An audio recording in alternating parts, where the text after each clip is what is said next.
This episode of Ask the Buffalo is brought to you by Full Sail University. This week on Ask the Buffalo, we got a lot of techie questions to cover, ranging from Microsoft Surface to the iPads, iOS 6, to what the heck we do with all the gadgets that we get, and the new MacBook Pros with the Retina display. This is Ask the Buffalo. I'm John Rettinger. Let's get started.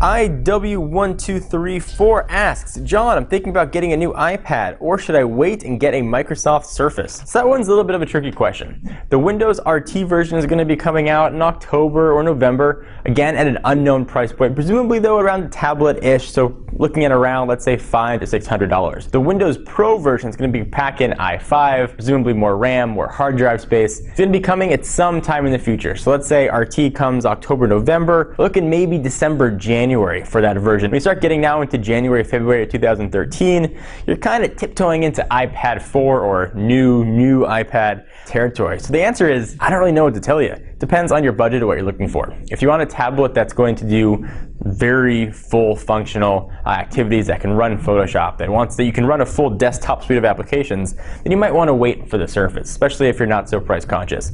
If you want a tablet to watch movies on the couch, you want to browse the web, you want to take a couple pictures, or catch up with your friends on Twitter, or iMessage is important to you, the iPad is going to be a great way to go. And you can pick the iPad up right now. If you're not sure which camp you fall in, you're definitely going to want to take a look at Windows 8 when it finally hits the market. It's really full featured, it's easy to use, you get a beautiful skin sort of sitting on top of that full Windows interface. Things work absolutely beautifully on it, and if you want the extra power, you've got the option. So Microsoft really looks, at least in my mind, to have a winner on their hand, assuming they don't price it at like $14 billion. Alright, so the user with the funny name Jeremy Unleashing the Beast G asks, hey John, I'm thinking about getting one of the new MacBook Pros. Is the new flash memory really that much faster than standard hard drives? So the answer is yes, absolutely. So we've done some tests, we've proven that read-write speeds are much faster, but let me give you an actual example of something that we've done in our testing here.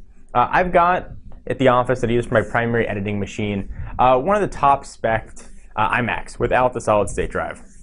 16 gigs of RAM, Core i7 chip, really fast computer. And just as a test, we inputted the same video file into that iMac and the same video file into the new MacBook Pro with Retina display. That also has the updated processor and the same 16 gigs of RAM. It was an 8-minute video, and we did the same settings on each, hit export, and we saw that the MacBook Pro actually rendered the video almost 4 minutes before the iMac did. And that's all read-write speeds, and that's how fast it can write, how fast everything's importing and exporting out to the hard drive. Ava,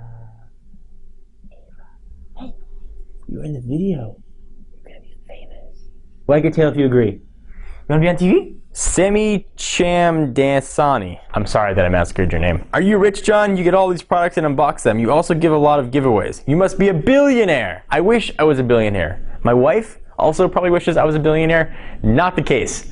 Couldn't be farther from the case, actually. Techno Buffalo is a business. We're a company that is in online consumer electronic journalism.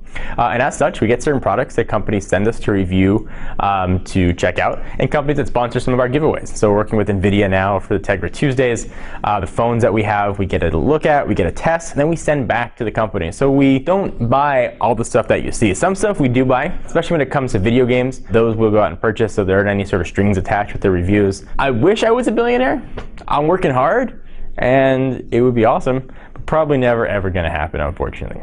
So that's the behind the curtains honest answer about where all the products that we hit comes from. But one way to try and become a billionaire is to check out Full Sail University. You know the mobile app industry is on fire right now. It is just blowing up like crazy. Everybody wants to invent a new app. Full Sail University's online mobile development bachelor's degree program can teach you the skill set you need to take advantage of these emerging opportunities. In this degree, you can learn both the programming and business sides of mobile development. So you can concept, develop, deploy, and market an application from start to finish. You'll explore advanced programming languages, visual frameworks, usability principles, and app development for iOS, Android, and other operating systems. Let's not forget that through Full Sail's Project Lunchbox program, students receive a a MacBook Pro, preloaded with industry software plus iOS and Android devices. Courses are delivered through Full Sail's immersive online educational platform, which maximizes the capabilities of the Mac, giving you a learning experience unlike any other. 15 billion with a B. Billion. Mobile apps have been downloaded from the App Store, and Android market share is expected to grow by 600% in 2012. If you're ready to master the technology and software to compete in this rapidly growing industry, visit fullsail.edu/technobuffalo to learn more about the online degree program. Alright, so it's been a couple weeks since Apple took the wraps off iOS 6, and I've actually had the chance to use it for those couple weeks. User Patrick Femia asks, in your eyes, is iOS 6 a good improvement, or does it need more? Well, it can always use more. When I talked about iOS 6 before it was announced, I was hoping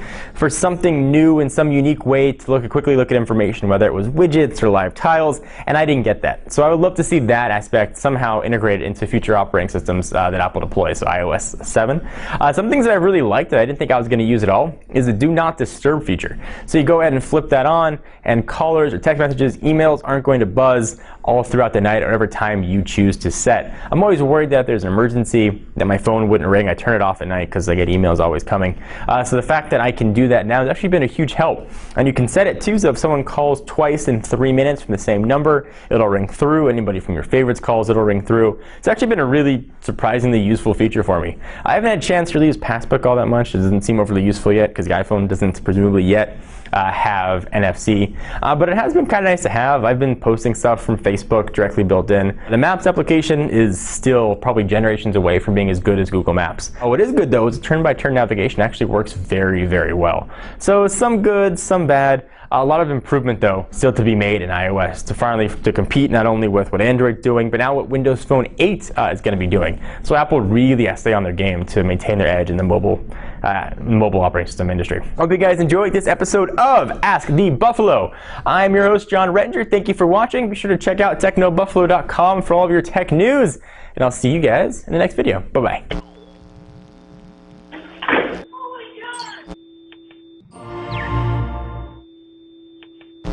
Want to be on the internet? High five? High five? Yeah! High five for the internet. High five for Techno Buffalo. High five! High five for Techno Buffalo. High five for Techno Buffalo. Yeah!